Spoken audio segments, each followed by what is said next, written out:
Konturatu zara gaur egun ustekabeko dei batek ia antxietatea sortzen duela? Lehen telefonoz deitzea guztiz normala zen, jendeak orduak ematen zituen hizketan, baina gaur egun mugikorrak abixatu gabe jotzen duenean, lehenengo pentsatzen dugun gauza da, ostras, ez gertatu da, ez? Zerbait pasa da.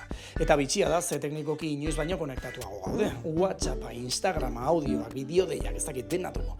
Baina inoiz baino gutxiago hitz egiten dugu telefonoz.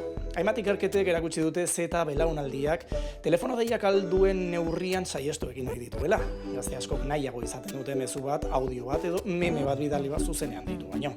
Eta askorentzat abixatu gabeko dei bat iaia inbazio da, Arrazoi nagusia da mezuek kontrola ematen digutela. Noiz erantzun aukera dezakegu, zer esan pentsatu, esaldi bat bidali aurretik ezabatu edo geroago erantzun.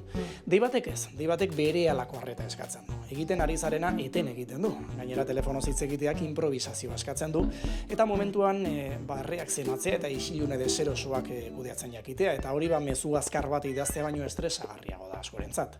Ondorioa da sarritan 4 minutuko audio bat bidaltzen dugula 30 segunduko dei bat saihesteko.